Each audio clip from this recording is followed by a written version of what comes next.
25واں پارہ ہے سورۃ حامیم السجدہ، آیت نمبر 48۔ اعوذ باللہ من الشیطان الرجیم، بسم اللہ الرحمن الرحیم۔ وضل عنہم ما كانوا يدعون من قبل وظنوا ما لهم من محیص۔ صدق اللہ العظیم۔ ماقبل اللہ جل شانہ نے بیان فرمایا کہ اے میرے پیغمبر، اگر یہ لوگ آپ کی تکذیب کرتے ہیں، آپ کی کتاب کے بارے میں اختلاف کرتے ہیں، کوئی مسئلہ نہیں۔ آپ سے پہلے بھی انبیاء علیہ السلام دنیا کے اندر تشریف لائیں، ان انبیاء علیہ السلام کی کتابوں کے بارے میں اختلاف کیا گیا، ان کو جھٹلایا گیا، تو یہ کوئی نئی بات نہیں ہے، بلکہ انجام کار اللہ جل شانہ نے اختلاف کرنے والوں کو تباہ و برباد کر دیا، ایمان لانے والوں کو اللہ نے ہمیشہ ہمیشہ کے لیے کامیاب کر دیا۔ اس لیے آپ پریشان نہ ہوں، لیکن آپ صلی اللہ تعالیٰ علیہ وسلم یہ بات سمجھاتے تھے کہ تمہارے لیے ایک وقت مقرر ہے، اس مقررہ وقت پر عذاب آئے گا، اس جانے سے پہلے توبہ کر لو اور اللہ کو مان کے، اللہ کی مان کے چلنے والے بن جاؤ۔ تو وہ کہتے تھے وہ وقت کب آئے گا، یعنی قیامت کب قائم ہوگی؟ اللہ نے فرمایا کہ اس کا علم اللہ ہی کے پاس ہے۔ بہرحال جب قیامت قائم ہو جائے گی اور یہ لوگ عذاب میں مبتلا کیے جائیں گے،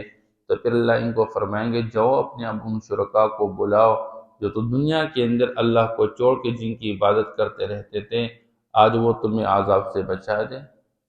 اس لیے آج کی آیت مبارکہ میں اللہ جل شانہ جو بیان فرماتے وہ یہی ہے، وَضَلَّ عَنْهُمْ مَا كَانُوا يَدْعُونَ مِن قَبْلُ۔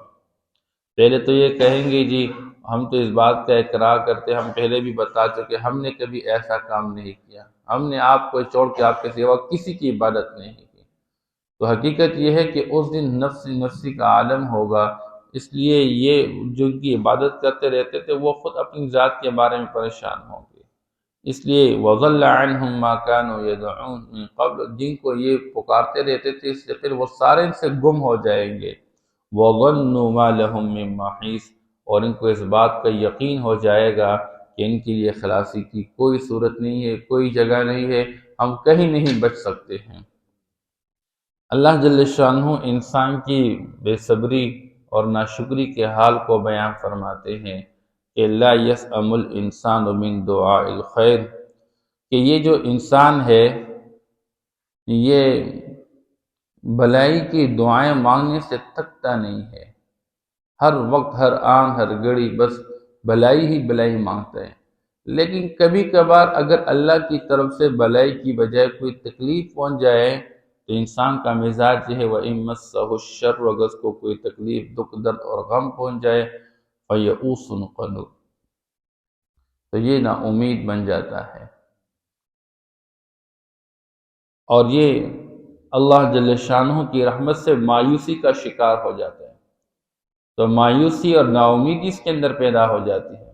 کہ میرے رب نے مجھے چھوڑا ہے، میرے رب میری سنتا نہیں ہے، میرے رب نے مجھے آزمائشوں میں ڈالا ہوا ہے، یا میرے سوا اور کوئی نہیں ہے۔ انسان کا مزاج یہ ہے، جب اللہ دیتا رہتا ہے تو پھر تو کوئی بات نہیں، اگر اللہ جل شان معمولی سی آزمائش کی زندگی لے آتا ہے بس پھر یہ شکوہ شکایت کا شکار ہو جاتے ہیں، اپنے رب سے گلے شکوے کر لیتا ہے۔ اس لیے یہ مایوسی اور نا امیدی اللہ کے یہاں زیادہ پسندیدہ چیز نہیں ہے، اس سے اپنے آپ کو بچانا چاہیے۔ وَلَئِنْ أَذَقْنَاهُ رَحْمَةً مِنَّا، اور اللہ فرماتے ہیں آگے اس کا حال یہ ہے جب ہم اس کو کوئی نعمت عطا کر دیتے ہیں، کسی نعمت کا مزہ چکا دیتے ہیں، اس کو اپنی مہربانی کا مزہ چکا دیتے ہیں اس کو، کب؟ من بعد ضراء مست، اس تکلیف کے ملنے کے بعد جو اس کو پہنچ چکی تھی، یعنی تکلیف کے بعد اگر راحت اور سہولت کا معاملہ ہم اس انسان کے ساتھ کر لیتے ہیں تو پھر یہ انسان کیا کہتے ہیں لَيَقُولَنَّ هَذَا لِي، ہاں یہی میری شان کے مناسب ہے، یہی میرے ساتھ اچھا لگتا ہے اور یہی مجھے چاہیے تھا۔ پھر انسان کہتا ہے یہ میری ہوشیاری اور میری عقل مندی کے ساتھ، کاروبار نہیں چل رہا تھا، جاب نہیں مل رہے، اب یہ سارے آگے پیچھے دوڑ کے جب اللہ فیصلہ کر لیتا ہے اور اس کو کاروبار اللہ پاک عطا فرما کے چلا دیتے ہیں اور جاب مل جائے، اور یہ انسان دنیا کی نعمتوں و سہولتوں والی زندگی اپنا لے، پھر کہتا ہے یہ میں نے ایسا کیا تھا، میں نے فلاں کے ساتھ بات کی تھی، اور میں نے یہ اپنی عقل مندی اور ہوشیاری اور دماغ کو لڑا کے میں نے یہ اس طرح نظام چلایا، یہی منیر بنا۔ اللہ فرماتے ایسی بات نہیں ہے، یہ تو اللہ کی طرف سے ہے۔ پھر انسان جب اللہ جل شانہ اس کو نوازتے ہیں، یہ دنیا کی چیزوں میں ایسا مبتلا ہو جاتا ہے، یہ اللہ بھول جاتا ہے اور الٹا کہتا ہے وَمَا أَظُنُّ السَّاعَةَ قَائِمَةً، میرا تو گمان ہی نہیں کہ قیامت قائم ہونے والی ہے بس۔ پھر یہ اللہ کی نعمتیں، اللہ کی دی ہوئی نعمتیں، دنیا کی چیزوں کو اصل سمجھ کر آخرت سے غافل ہو جاتا ہے۔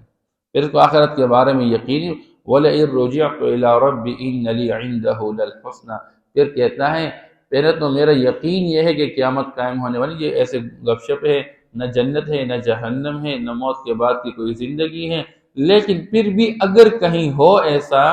اور مجھے واپس لوٹا دیا جائے تو پھر جیسے دنیا کے اندر مجھے نوازا گیا ہے اور مجھے اچھی چیزیں دی گئی ہے، تو پھر وہاں پر بھی میرے ساتھ بھلائی کا معاملہ کیا جائے گا۔ اننی عندہ للحسنى، پھر میرے لیے اللہ کے ہاں پھر بھی وہاں پر بھی بھلائی ہوگی۔ اللہ فرماتے ہیں ایسی بات نہیں ہے۔ دنیا کے اندر دنیا کی چیز اور ساز و سامان کا مل جانا، یہ اس بات کی کوئی نشان نہیں ہے کہ کل قیامت کے دن بھی میرے ساتھ ایسا ہی معاملہ کیا جائے گا۔ فَلَنُنَبِّئَنَّ الَّذِينَ كَفَرُوا بِمَا عَمِلُوا، ہم ضرور بھی ضرور خبردار کریں گے ان لوگوں کو جنہوں نے کفر کا شیوہ اپنایا ان کے ان اعمال پر جو وہ کر چکے ہیں۔ یعنی کافر لوگوں کو کل قیامت کے دن اپنے کفر کی سزا دی جائے گی۔ ایسا نہیں کہ دنیا کے اندر ان کو راحت اور ساز و سامان دیے گئے، اسباب دیے گئے، ابھی آخرت میں ایسے مزے لیں گے، ایسے نہیں ہے۔ آخرت تو مزے کی جگہ ان کے لیے جو دنیا کے اندر اللہ کو مان کے اللہ کی مان کے چلنے والے بن گئے، آخرت کا اقرار کرنے والے، جنت و جہنم کا اقرار کرنے والے، اس کے لیے تیاری کرنے والے، نیک اعمال میں لگنے والوں کے لیے وہاں پر یہ راحت اور سہولت کی اور بھلائی کی زندگی ہے۔ وَإِذَا أَنْعَمْنَا عَلَى الْإِنسَانِ، اللہ فرماتے ہیں وَلَنُذِيقَنَّهُم مِّنْ عَذَابٍ غَلِيظٍ، ہم سخت ترین عذاب ان کو ضرور بے ضرور چکھائیں گے وہاں پر۔ وَإِذَا أَنْعَمْنَا عَلَى الْإِنسَانِ أَعْرَضَ، اور جب ہم انسان کو اپنی نعمت عطا کر لیتے ہیں، نعمت سے نواز لیتے ہیں، تو پھر یہ منہ موڑ لیتا ہے، وَنَأَىٰ بِجَانِبِهِ، اور پھر یہ پہلو تہی کر لیتا ہے۔ نعمتوں کے مل جانے سے تو اس کا حال یہ بن جاتا ہے، لیکن وَإِذَا مَسَّهُ الشَّرُّ، اور پھر اس پر کوئی تکلیف اور مصیبت آ جاتی ہے، کبھی صحت کے حوالے سے، کبھی اولاد کے حوالے سے، کبھی پیسوں کے حوالے سے، کبھی کاروبار کے حوالے سے، اس پر کوئی آزمائش آ جاتی ہے، اللہ دیکھنا چاہتے بندہ کیا کرتا ہے، فَذُو دُعَاءٍ عَرِيضٍ، تو پھر یہ لمبی چوڑی دعاؤں میں لگ جاتا ہے۔ جب اس کا جیب بھرا ہوتا ہے تب اس کو اللہ یاد نہیں رہتا ہے، جب جیب خالی ہو جاتا ہے پھر اللہ یاد آ جاتا ہے، پھر اللہ اللہ کرنے لگتا ہے۔ حالانکہ فرمایا کہ انسان جب راحت کے ایام میں اللہ کو یاد کرتا ہے، اللہ سے مانگتا رہتا ہے، اللہ غم دکھ درد تکلیف کی مصیبت کے ایام میں اللہ خود بخود اس کو یاد رکھتے ہیں۔ لیکن جب راحت کے ایام میں بندہ اللہ سے غافل رہتا ہے، پھر جب مصیبت آ جاتی ہے پھر اللہ بھی اس کو چھوڑ لیتے ہیں۔ اس لیے ہمارے لیے اللہ جل شانہ نے یہ انسان کی بے صبری اور ناشکری کی حالت کو بیان کر کے یہ اس بات کو سمجھانا چاہتے ہیں کہ جب اللہ نعمتیں دینے پہ آ جاتے تو اس وقت بھی اللہ کو یاد رکھو۔ اگر کہیں پر اللہ کی طرف سے آزمائش کی صورت میں کوئی چیز اللہ واپس لے لیتے ہیں تو پھر اس پر صبر کا مظاہرہ کرنا چاہیے۔ قُلْ أَرَأَيْتُمْ إِنْ كَانَ مِنْ عِنْدِ اللَّهِ ثُمَّ كَفَرْتُمْ بِهِ، اس صورت کے اختتام پہ اللہ جل شانہ اس قرآن کے حوالے سے دوبارہ بیان فرمانا چاہتے ہیں، اے لوگو بتاؤ تو صحیح، تم تو کہتے ہو کہ یہ قرآن پیغمبر کا محمد کا اپنا کلام ہے، اور ویسے تو جھوٹ بنا رہا ہے اللہ پر کہ یہ اللہ کا کلام ہے، لیکن بتاؤ تو صحیح اگر واقعی یہ محمد کا اپنا کلام نہیں بلکہ اللہ ہی کا کلام ہو تو پھر من اضل ممن هو فی شقاق بعید، تو کون اس بندے سے زیادہ گمراہ ہو سکتا ہے جو پرلے درجے کی بدبختی میں اور اختلاف میں پڑا ہوا ہے۔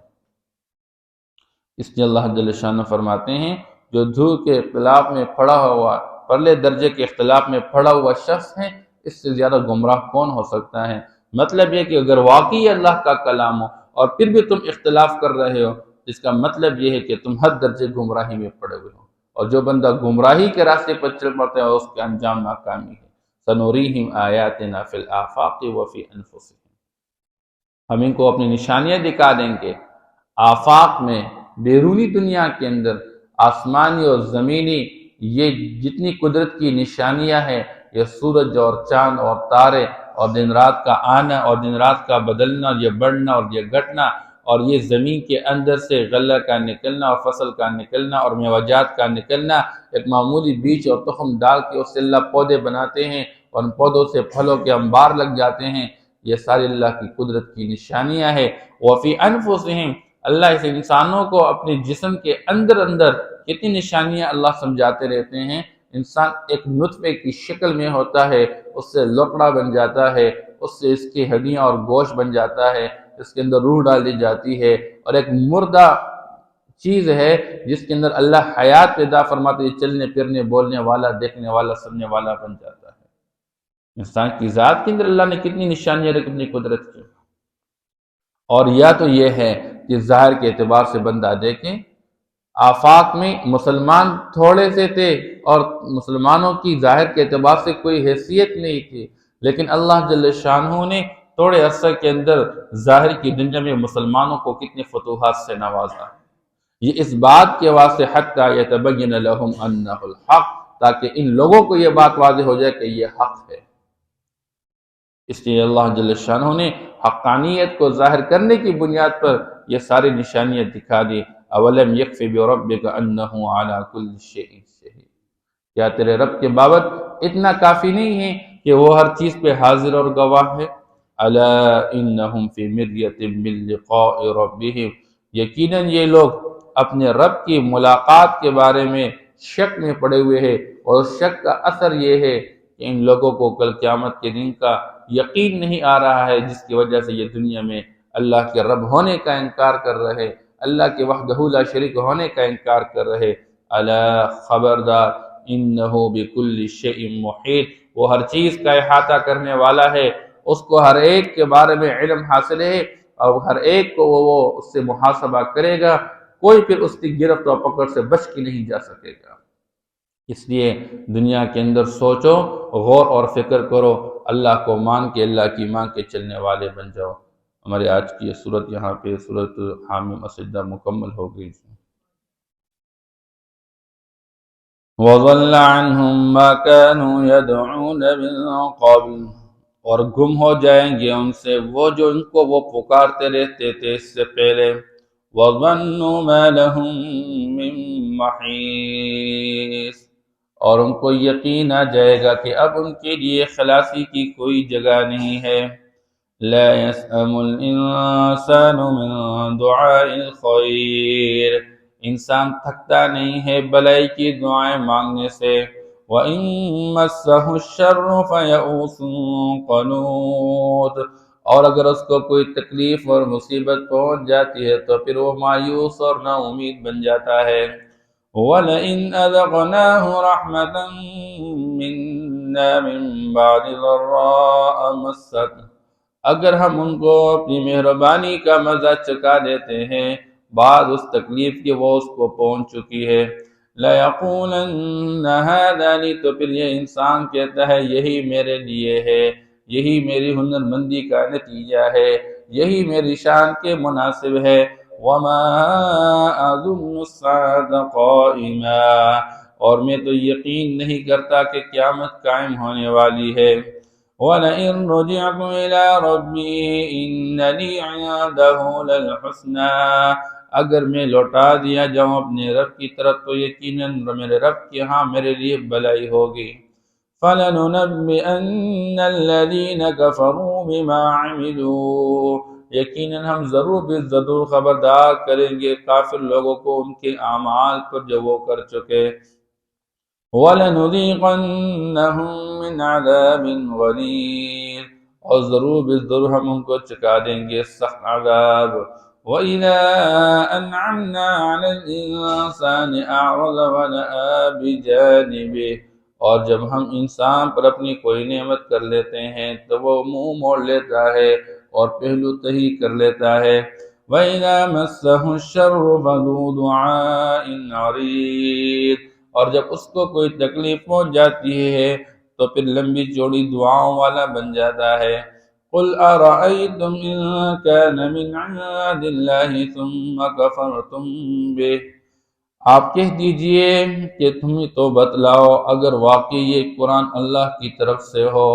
اور تم اس کا انکار کر چکے، من اضل ممن هو فی شقاق بعید، تو کون زیادہ گمراہ ہو سکتا ہے اس شخص سے جو کہ پرلے درجے کے اختلاف میں پڑا ہوا ہے۔ سنريهم آیاتنا فی الآفاق وفی انفسهم، یقیناً ہم ان کو دکھا دیں گے اپنی قدرت کی نشانیاں آفاق میں، بیرون دنیا کے اندر، وفی انفسهم اور ان کی ذات میں، حتی یتبین لهم انہ الحق، یہاں تک کہ ان کے لیے واضح ہو جائے گا کہ یقیناً یہ ایک حق چیز ہے۔ اولم یکف بربک انہ علی کل شیء شہید، کیا تیرے رب کی بابت یہ بات کافی نہیں ہے کہ یقیناً انہ علی کل شیء شہید، کہ وہ ہر چیز پر گواہ ہے اور حاضر ہے۔ الا انہم فی مریۃ من لقاء ربہم، یقیناً خبردار یہ لوگ شک میں پڑے ہوئے اپنے رب کی ملاقات سے۔ الا انہ بکل شیء محیط، خبردار یقیناً وہ ہر چیز کا احاطہ کرنے والا ہے۔ صدق اللہ۔